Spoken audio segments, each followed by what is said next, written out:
Congress party ఇచ్చిన మేనిఫెస్టోను కూడా రేవంత్ రెడ్డి తుంగలో తొక్కుతున్నాడని ఫైర్ అయ్యారు బీఆర్ఎస్ వర్కింగ్ ప్రెసిడెంట్ కేటీఆర్. అనేక అబద్ధాలు, అడ్డగోలు హామీలు ఇచ్చి అధికారంలోకి వచ్చిన తర్వాత ఏ ఒక్క వర్గాన్ని వదలకుండా మోసం చేశారని మండిపడ్డారు.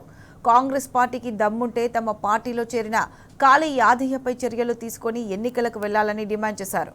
వచ్చే మున్సిపల్ ఎన్నికలో కాంగ్రెస్ పార్టీకి బుద్ధి చెప్పాలని పిలుపునిచ్చారు. భారత రాజ్యాంగం అమల్లోకి వచ్చిన రోజు ఈ రోజు. మరి భారత రాజ్యాంగాన్ని, రాజ్యాంగంలో చెప్పిన మాటలని, అందులో పేదవాళ్ళ కోసం ముఖ్యంగా పొందుపరిచిన హక్కులని, వీటన్నిటిని కూడా మేము కాపాడుతామని చెప్పే కాంగ్రెస్ పార్టీ ఇవాళ రాజ్యాంగమే కాదు, వాళ్ళు రాసిచ్చిన మేనిఫెస్టోను కూడా తుంగలో దొక్కుతా ఉన్నారు. మీకు తెలుసు, ఎన్నికలకు ముందు కాంగ్రెస్ వాళ్ళు ఎన్ని అందమైన మాటలు చెప్పిండ్రు, ఎన్ని అందమైన అబద్ధాలు చెప్పిండ్రో మీకు తెలుసు.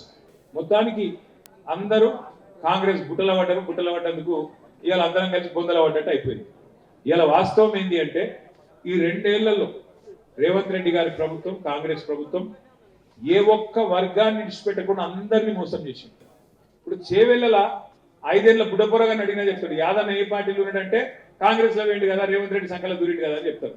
కానీ వికారాబాద్ ఎమ్మెల్యే గారు, మన స్పీకర్ గారు ప్రసాద్ గారు ఏమంటున్నారు, ఇంకేనా యాదన్న ఎక్కడ పోలే, సబితమ్మ పక్కకే ఉన్నాడు, కేసీఆర్ పార్టీలోనే ఉన్నాడు అని చెప్పి స్పీకర్ గారు మొన్న తీర్పిచ్చిండు. నాకు తెలియక అడుగుతా కాంగ్రెస్ పార్టీలను, నిజంగానే మీరు మంచి చేసింటే, నిజంగానే మీరు గొప్ప పనులు చేసింటే, నిజంగానే మీరు చెప్పిన 6 గ్యారెంటీలు అమలయ్యింటే, నిజంగానే ఫ్రీ బస్సుతోని మహిళలందరూ ఆనందంగా ఉంటే, నిజంగానే సన్న బియ్యంతో కుటుంబాలన్నీ ఆనందంతో పరవశించిపోతుంటే మీకు ఎన్నిక ఎదుర్కొనేందుకు ఎందుకు భయం?